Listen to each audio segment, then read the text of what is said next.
ನಮಸ್ತೆ ನವಕರ್ನಾಟಕ ಟಿವಿಗೆ ಸ್ವಾಗತ. ನವಕರ್ನಾಟಕ ಟಿವಿ ಜನಪರ ನ್ಯಾಯಪರ. ನೀವಿನ್ನ ನಮ್ಮ ಚಾನೆಲ್ ಸಬ್ಸ್ಕ್ರೈಬ್ ಮಾಡಿಲ್ಲ ಅಂದ್ರೆ ಈ ಕೂಡಲೇ ಲೈಕ್ ಮಾಡಿ, ಶೇರ್ ಮಾಡಿ, ಸಬ್ಸ್ಕ್ರೈಬ್ ಮಾಡಿ, ತಪ್ಪದೆ ಬೆಲ್ ಐಕಾನ್ ಕ್ಲಿಕ್ ಮಾಡಿ. ನಮ್ಮ ಸಂಪತ್ತು ನಮ್ಮ ಹಕ್ಕು, ಸ್ಥಳೀಯರಿಗೆ ಆದ್ಯತೆ ಕೊಡುವಂತೆ ಸಂಡೂರು ತಾಲೂಕು ಟ್ರಾನ್ಸ್ಪೋರ್ಟ್ ಅಸೋಸಿಯೇಷನ್ ಒತ್ತಾಯ. ಸುಮಾರು 15ರಿಂದ 20 ವರ್ಷಗಳಿಂದ ನಮ್ಮ ಸಂಡೂರಿನ ಅದಿರನ್ನ ಬಳ್ಳಾರಿ, ವಿಜಯನಗರ ಹಾಗೂ ಕೊಪ್ಪಳ ಜಿಲ್ಲೆಗಳ ಎಲ್ಲ ಕಾರ್ಖಾನೆಗಳು ಖರೀದಿಸ್ತಾ ಇದ್ದು, ಅದಿರು ಸಾಗಣೆ ಗುತ್ತಿಗೆಯನ್ನ ಹೊರ ಜಿಲ್ಲೆಗಳು ಮತ್ತು ತಾಲೂಕುಗಳ ಸಾಗಾಣಿಕೆದಾರರಿಗೆ ಅವಕಾಶ ಕೊಡ್ತಾ ಇದ್ದು, ಸ್ಥಳೀಯವಾಗಿ ಅನ್ಯಾಯವಾಗ್ತಾ ಇದೆ. ನಮ್ಮ ಸಂಪತ್ತು ನಮ್ಮ ಹಕ್ಕು ಎನ್ನುವ ಹೋರಾಟದಿಂದ ನಾವು ಬಳ್ಳಾರಿ, ವಿಜಯನಗರ ಹಾಗೂ ಕೊಪ್ಪಳ ಜಿಲ್ಲೆಗಳ ಕಾರ್ಖಾನೆಯವರಿಗೆ ಮನವಿ ಸಲ್ಲಿಸಿದ್ರೂ ಕೂಡ ನಮಗೆ ಅವಕಾಶ ಕೊಡ್ತಾ ಇಲ್ಲ ಎಂದು ತಮ್ಮ ಅಸಮಾಧಾನವನ್ನು ವ್ಯಕ್ತಪಡಿಸಿ ಕೂಡಲೇ ಸ್ಥಳೀಯರಿಗೆ ಎಂಎಲ್ಎ ಕಂಪನಿಯಲ್ಲಿ ನಿಗದಿತ ದರ ಹಾಗೂ ವ್ಯವಸ್ಥೆಗೆ ಅನುಗುಣವಾಗಿ ಅದಿರು ಸಾಗಣೆ ಗುತ್ತಿಗೆ ಅವಕಾಶ ಕಲ್ಪಿಸಿಕೊಡುವಂತೆ ಹಾಗೂ ಮಾನ್ಯ ಸರ್ವೋಚ್ಚ ನ್ಯಾಯಾಲಯದ ಆದೇಶದಂತೆ ಸ್ಥಳೀಯ ಯುವಕರಿಗೆ ಉದ್ಯೋಗಾವಕಾಶ ಕಲ್ಪಿಸಿಕೊಟ್ಟು ಸಹಕರಿಸಬೇಕು ಅಂತ ಸಂಡೂರು ತಾಲೂಕು ಟ್ರಾನ್ಸ್ಪೋರ್ಟ್ ಅಸೋಸಿಯೇಷನ್ ಉಪಾಧ್ಯಕ್ಷ ಬಿಜಿ ಉಜ್ಜನಗೌಡ ಹಾಗೂ ಲಾರಿ ಮಾಲೀಕ ಸಿರಾಜ್ ಹುಸೇನ್ ಮತ್ತು ನವಲೂಟಿ ಜಯಣ್ಣ ಅವರು ಸಂಡೂರು ತಾಲೂಕು ಪ್ರಭಾರಿ ತಹಸೀಲ್ದಾರ್ ಸುಧಾ ಅರ್ಮರಿ ಅವರಲ್ಲಿ ಮನವಿ ಸಲ್ಲಿಸಿದರು. ನಂತರ ಕೆಎಸ್ಎಂಸಿ ಉಪಾಧ್ಯಕ್ಷ ಲಕ್ಷ್ಮಣ ಮಾತನಾಡಿ, ನಮ್ಮ ಸಂಡೂರು ತಾಲೂಕಿನಲ್ಲಿ ಇರುವ ಅದಿರು ಸಂಪತ್ತು ಸ್ಥಳೀಯವಾಗಿ 50% ಬಳಕೆಯಾಗ್ತಾ ಇದ್ದು, ದಿನಕ್ಕೆ ಸುಮಾರು 60,000 ಮೆಟ್ರಿಕ್ ಟನ್ನಷ್ಟು ಅದಿರನ್ನ ಜೆಎಸ್ಡಬ್ಲ್ಯೂ ಕಂಪನಿಯು ಟೆಂಡರ್ ಗುತ್ತಿಗೆ ಮೂಲಕ ಬಳಕೆ ಮಾಡಿಕೊಳ್ತಾ ಇದ್ದು, ಇನ್ನುಳಿದ 50% ಅದಿರು ಬೇರೆ ತಾಲೂಕು ಮತ್ತು ಜಿಲ್ಲೆಗಳ ಕಾರ್ಖಾನೆಗಳಿಗೆ ರವಾನೆಯಾಗ್ತಾ ಇದ್ದು, ಈ ಅದಿರು ಸಾಗಣೆಗೆ ಗುತ್ತಿಗೆಯನ್ನ ಅನ್ಯ ತಾಲೂಕು ಜಿಲ್ಲೆಗಳ ಗುತ್ತಿಗೆದಾರರಿಗೆ ಅವಕಾಶ ನೀಡೋದ್ರಿಂದ ಇಲ್ಲಿನ ಸ್ಥಳೀಯರಿಗೆ ಅನ್ಯಾಯವಾಗ್ತಾ ಇದ್ದು, ಇದರ ಬಗ್ಗೆ ನಾವು ರಸ್ತೆ ತಡೆ ಮಾಡಿ ಹೋರಾಟ ಮಾಡಬೇಕಾದ ಪರಿಸ್ಥಿತಿ ಎದುರಾಗಿದೆ ಎಂದಿದ್ದಾರೆ. ಬಿ ಜಯರಾಮು ಮತ್ತು ಇತರ ಸದಸ್ಯರು, ಅಧ್ಯಕ್ಷರು, ಕಾರ್ಯದರ್ಶಿಗಳು, ಗೌರವಾಧ್ಯಕ್ಷರು ಎಲ್ಲರೂ ತಾವು ಏನು ಮನವಿ ಕೊಟ್ಟಿದ್ದೀರೋ ಈ ಮನವಿಯನ್ನು ರಸ್ತೆ ತಡೆದು ಇವತ್ತು ತಾವೆಲ್ಲ ಏನು ತಮ್ಮ ಇದಕ್ಕೋಸ್ಕರ ಹೋರಾಟ ಮಾಡಿದ್ದೀರೋ ಈ ಮನವಿ ಕೊಟ್ಟಿರುವ ತಮ್ಮ ಮನವಿಯನ್ನು ನಾವು ಸ್ವೀಕರಿಸಿದ್ದೀವಿ. ಈ ಮನವಿಯನ್ನು ಮಾನ್ಯ ತಹಸೀಲ್ದಾರ್ ಮುಖಾಂತರ ಜಿಲ್ಲಾಧಿಕಾರಿಗಳಿಗೆ ಕಳಿಸ್ತೀವಿ ಎಂಬುದು ಒಂದು ಒಳ್ಳೆ ಉದ್ದೇಶ. ಆ ಉದ್ದೇಶಕ್ಕೆ ನಮ್ಮ ಸಹಕಾರ ಸಹಮತ ಕೂಡ ಇದ್ದೇ ಇರುತ್ತೆ. ಆದ್ರೆ ಪ್ರತಿಯೊಬ್ಬ ಟ್ರಾನ್ಸ್ಪೋರ್ಟರ್ ಇವತ್ತೇನ್ ಮಾಡ್ತಾ ಇದ್ವಿ ನಾವಿಲ್ಲಿ, ಇದು ಸೆಂಟರ್ ಪಾಯಿಂಟ್ ಅಂತ ಮಾಡ್ತಾ ಇದೀವಿ. ಅದು ನಿಮಗೂ ಗೊತ್ತಿದೆ, ನನಗೂ ಗೊತ್ತಿದೆ, ಪ್ರತಿಯೊಬ್ಬರಿಗೂ ಗೊತ್ತಿದೆ. ಆದ್ರೆ ನಾವು ಯಾವುದೇ ಒಂದು ಮುಷ್ಕರ ಹೂಡೋದಕ್ಕಿಂತ ಮುಂಚಿತವಾಗಿ ಪೂರ್ವಭಾವಿಯಾಗಿ ತಯಾರಿ ನಡೆಸಬೇಕೆಂಬ ಒಂದು ಉದ್ದೇಶ ನಂದು ಅಷ್ಟೇ. ಸಜೆಸ್ಟ್ ಪೂರ್ವಭಾವಿಯಾಗಿ ತಯಾರಿ ಮಾಡಿಕೊಂಡು ನಮ್ಮ ಒಂದು ಮುಷ್ಕರ ನೋಡಿ ಹೊರಗಡೆ ಕೂಡ ನೋಡಿ ಎದುರಬೇಕು. ಆ ತರ ನಮ್ಮ ಮುಷ್ಕರ ಇರಬೇಕೆಂಬುದು ನನ್ನ ವೈಯಕ್ತಿಕ ಅಭಿಪ್ರಾಯ. ಯಾರು ಅನ್ಯದ ಭಾವಿಸಬೇಡಿ. ಯಾಕಂದ್ರೆ ಯಾವುದೇ ಒಂದು ಹೋರಾಟ ಯಶಸ್ವಿ ಆಗ್ಬೇಕಂದ್ರೆ ನಮ್ಮ ಹಿಂದೆ ಎಷ್ಟು ಜನ ಇದ್ದಾರೆ, ಎಷ್ಟು ಬೆಂಬಲಿಗರಿದ್ದಾರೆ ಅವರನ್ನೇ ಎಲ್ಲರೂ ಮಾಡ್ತಾರೆ. ಹಾಗಾಗಿ ಪ್ರತಿಯೊಬ್ಬರು ಟ್ರಾನ್ಸ್ಪೋರ್ಟ್ ಕೂಡ ಕೋಟಿಗಟ್ಟಲೆ ಇನ್ವೆಸ್ಟ್ ಮಾಡಿ ನಾವು ಟ್ರಾನ್ಸ್ಪೋರ್ಟೇಷನ್ ಮಾಡ್ತೀವಿ. ಆದ್ರೆ ಈಗ ಇರ್ತಕ್ಕಂಥವೆಲ್ಲ ಪ್ರತಿಯೊಬ್ಬರು ಟ್ರಾನ್ಸ್ಪೋರ್ಟರ್ ನನ್ನನ್ನು ಸೇರ್ಕೊಂಡು, ಆದ್ರೆ ಪ್ರತಿಯೊಬ್ಬರು ಹಿಂದೆ ಒಂದು 50ರಿಂದ 100 ಜನ ಬಂದ್ರೆ ಮಾತ್ರ ಎಲ್ಲರೂ ನೋಡಿ ಎದುರ ಸಾಧ್ಯ.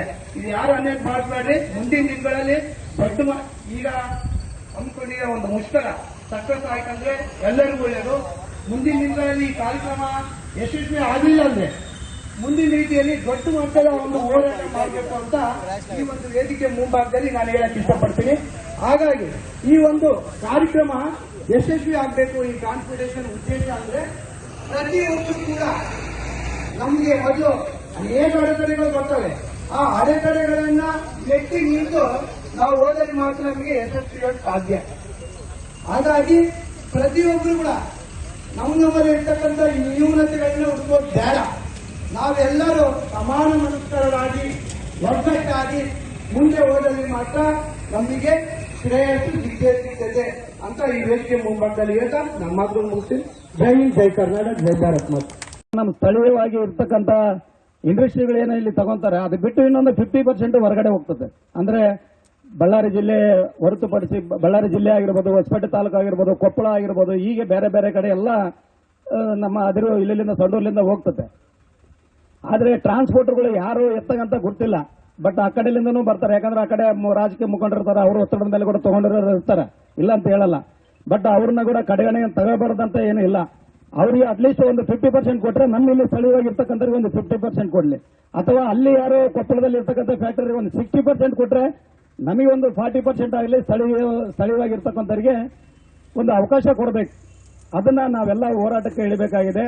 ಯಾಕಂದ್ರೆ ಇರ್ತಕ್ಕಂಥ 50% ಇವತ್ತೇನು ದಿನಕ್ಕೆ ಒಂದು 60-70 ಸಾವಿರ JSW ಅವರು ಏನು ಸಾಗಾಣಿಕೆ ಇದ್ರೆ ಅದರಲ್ಲಿ ರೇಕ್ ಮೂವ್ಮೆಂಟ್ ಕೆಲವು ಆಗ್ತದೆ, ಕೆಲವು ಪೈಪ್ ಕನ್ವೇರ್ ಮೂಲಕ ಆಗ್ತದೆ, ಕೆಲವು ಲಾರಿಗಳ ಮುಖಾಂತರ ಟ್ರಾನ್ಸ್ಪೋರ್ಟ್ ಆಗ್ತಕ್ಕಂಥದ್ದು ಇದೆ.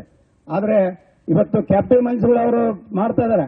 ಕ್ಯಾಪ್ಟಿವ್ ಮೈನ್ಸ್ಗಳು ಬಿಟ್ಟು ಬೇರೆ ಕಡೆ ಕೂಡ JSW ಅವರು ಇವತ್ತು ಅದರ ಏನು ಆಕ್ಷನ್ ಅಲ್ಲಿ ತಗೊಂಡು ಟ್ರಾನ್ಸ್ಪೋರ್ಟ್ ಮಾಡ್ಕೊಂತಾರೆ. ಆದ್ರೆ ಅಲ್ಲಿ ಬಲಿಷ್ಠವಾಗಿರ್ತಕ್ಕಂಥ ಬಹಳಷ್ಟು ಜನ ಬಹುದಿನಗಳಿಂದ ಟ್ರಾನ್ಸ್ಪೋರ್ಟ್ಗಳು ಮಾಡ್ತಾ ಇದ್ದಾರೆ. ಅದನ್ನ ಹಂಚಿಕೆ ಆಗಬೇಕು. ಅಂದ್ರೆ ನಮ್ಮ ಸ್ಥಳೀಯವಾಗಿ ಕೂಡ ಕೆಲವರಿಗೆಲ್ಲ ಹಂಚಿಕೆ ಮಾಡಿ ಅವಕಾಶ ಮಾಡಿಕೊಟ್ರೆ ಒಳ್ಳೇದು. ಅದಕ್ಕೆಲ್ಲ ನಾವು ಹೋರಾಟಕ್ಕೆ ಸಿದ್ಧರಾಗಬೇಕು.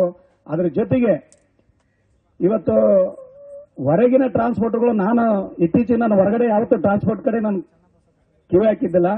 ನಾನು ಇವತ್ತು JSW ಇಂದ ಎಲ್ಲ ಕಡೆಗೆ ಹೋದಾಗ ಹೊರಗಡೆ ಏನಾದರೂ ಪ್ರಯತ್ನ ಮಾಡೋಣ ಅಂತಕ್ಕಂಥ ಒಂದು ನಾನು ಲೀಸ್ಟ್ ತಗೊಂಡಾಗ ಬಹಳ ಒಂದು ಶೋಚನೀಯವಾಗಿರ್ತಕ್ಕಂಥ ಸಂಗತಿ ಏನಪ್ಪಾ ಅಂತಂದ್ರೆ, ಅಲ್ಲಿ ಅವರಿಗೆ ಟ್ರಾನ್ಸ್ಪೋರ್ಟೇಷನ್ ಏನು ಯೂನಿಯನ್ ನಿಗದಿಯಾಗಿರ್ತದೆ ರೇಟ್, ಲಾರಿ ರೇಟ್ ಏನು ರೇಟ್ ಆಗಿರ್ತದೆ ಅದೇ ರೇಟು ಮಾಲೀಕರು ಅಲ್ಲಿ ಫ್ಯಾಕ್ಟರಿಯವರು ಕೊಡ್ತಾರೆ. ಫ್ಯಾಕ್ಟರಿಯವರು ಏನು ಇಲ್ಲಿ ಯೂನಿಯನ್ಲಿಂದ ಏನು ಒಂದು ಲೆಟರ್ ಕೊಡ್ತಾರಲ್ಲ, ಇವತ್ತು ಸಪೋಸ್ 550 ರೂಪಾಯಿ ರೇಟ್ ಲಾರಿ ಕೊಡಬೇಕಪ್ಪ ಅಂದ್ರೆ ಅದೇ 550 ರೂಪಾಯಿ ಅವ್ರು ಕೊಡ್ತಾರೆ. ಡಿಸ್ಕೌಂಟ್ ಮಾಡಿ ಬದುಕುವಂತ ಪರಿಸ್ಥಿತಿ ನಮ್ಮ ಲಾರಿ ಟ್ರಾನ್ಸ್ಪೋರ್ಟರ್ಗಳದಾಗಿದೆ. ಡಿಸ್ಕೌಂಟ್ ಮಾಡಿ ಅವರಿಗೆ ಟ್ರಾನ್ಸ್ಪೋರ್ಟ್ ಮಾಡಿಕೊಟ್ಟು ಡಿಸ್ಕೌಂಟ್ ಮಾಡ್ಕೊಂಡು ನಾವು ದುಡ್ಡು ಅದನ್ನ ಸೇವ್ ಮಾಡ್ಕೋಬೇಕಾಗಿದೆ. ಈ ಒಂದು ಪರಿಸ್ಥಿತಿ ಇದೆ. ಅದಕ್ಕಾಗಿ ಎಲ್ಲ ಅವ್ರು ಏನು ಇಲ್ಲಿ ಪರ್ಚೇಸ್ ಮಾಡ್ತಕ್ಕಂಥ ಯಾರೇ ಬಯರ್ಸ್ ಇರಲಿ, ಅವ್ರೆಲ್ಲರೂ ಕೂಡ ನಮ್ಮ ಏನು ಅಧ್ಯಕ್ಷರುಗಳು ಏನಿದ್ರಿ, ನಮ್ಮ ಸಾಗಾಣಿಕೆದಾರ ಎಲ್ಲ ಏನಿದ್ರಿ, ತಾವೆಲ್ಲರೂ ಕೂಡ ಒಗ್ಗಟ್ಟಾಗಿ ಆ ಬಯರ್ಸ್ ಅನ್ನು ಕರೆಸಿ ಮಿನಿಮಮ್ ನಾವು ಎಷ್ಟು ಬಂಡವಾಳ ಆಗ್ತೀವಿ ಅಂದ್ರೆ ನಾವು ಡಿಸ್ಕೌಂಟ್ ಮಾಡ್ಕೊಂತೀವೋ ಅಥವಾ ಬೇರೆ ಏನ್ ಮಾಡ್ಕೊಂತ ಅದು ಅವ್ರಿಗೆ ಸಂಬಂಧ ಇಲ್ಲ, ಅದು ಬೇರೆ ವಿಚಾರ. ಬಟ್ ಆದ್ರೆ ನಾವು ಇಲ್ಲಿ ಒಂದು 600-800 ರೂಪಾಯಿ ಬಂಡವಾಳ ಆಗ್ತೀವಿ ಅಂದ್ರೆ ಅದ್ರ ತಕ್ಕಷ್ಟು ನಮಗೆ ಪರ್ಸೆಂಟೇಜ್ ಪ್ರಕಾರ ನಮಗೆ ಟ್ರಾನ್ಸ್ಪೋರ್ಟೇಷನ್ ಮಾರ್ಜಿನ್ ಕೊಡಬೇಕು. ಅದನ್ನ ನಾವೆಲ್ಲರೂ ಕೂಡ ಒಗ್ಗಟ್ಟಾಗಿ ಇದು ಮಾಡಿದ್ರೆ ಅಟ್ಲೀಸ್ಟ್ 4,000 ಒಬ್ಬರಿಗೆ 4,000 ಸಿಗಲಿ ತಿಂಗಳಿಗೆ, ಅಥವಾ 8,000 ಸಿಗಲಿ. ಎಲ್ಲವೂ ನಾನೇ ಮಾಡ್ಬೇಕಂತಲ್ಲ, ಎಲ್ಲವೂ ಒಬ್ಬರೇ ಮಾಡ್ಬೇಕಂತಲ್ಲ. ಇರ್ತಕ್ಕಂಥವ್ರಿಗೆ ಒಂದ್ ಕಡೆ ಎಲ್ಲ ಒಂದ್ ಕಡೆಗೆ ಒಬ್ರು ಮಾಡ್ಕೊಂತಾರೆ, 8,000 ಮಾಡ್ಕೊಂತಾರೆ ಅಂದ್ರೆ ಇನ್ನೊಂದ್ ಕಡೆ ಇನ್ನೊಂದು ಇದು ಮಾಡ್ಬೇಕು. ಇಲ್ಲ ನಾವೇ ಹೋಗಿ ಕಾಂಪಿಟೇಷನ್ ಮಾಡ್ಕೊಂಡು ಮತ್ತೆ ನಾವು 2 ರೂಪಾಯಿ 5 ರೂಪಾಯಿ ಕಡಿಮೆ ಹಾಕಿ ನಾನೇ ಬದುಕಬೇಕು, ನಾನೇ ಎಲ್ಲ. ಈ ಸಂದರ್ಭದಲ್ಲಿ ಅದಿರು ಸಾಗಾಣಿಕೆ ಗುತ್ತಿಗೆದಾರ ಸಂಘದ ಜಿಲ್ಲಾಧ್ಯಕ್ಷ ಅನಿಲ್ ನಿಕಂ, ಸಂಡೂರು ಘಟಕದ ಉಪಾಧ್ಯಕ್ಷ ವಾಮದೇವ, ಉಬ್ಬಲಗಂಡಿ ಈಶಣ್ಣ, ತಾರಾನಗರ ತಿಮ್ಮಪ್ಪ, ಶಿವು, ರಾಘವೇಂದ್ರ ನಾಯಕ್, ಕಿರಣ್, ಮಲ್ಲಿಕಾರ್ಜುನ್ ಕಾಡಿಂಗೇರಿ, ಫಕೀರಪ್ಪ, ನಾಗರಾಜ್, ಓಬಳೇಶ್, ಮರಿಸ್ವಾಮಿ, ಧರ್ಮಪುರ ರಮೇಶ್, ಚಂದ್ರನಾಯಕ್, JBT ಬಸವರಾಜ್, ರಮೇಶ್ ಮತ್ತು ಮತ್ತಿತರರು ಭಾಗವಹಿಸಿದ್ರು. ರಾಜು ಪಾಳಿಗಾರ್, ನವ ಕರ್ನಾಟಕ ಟಿವಿ.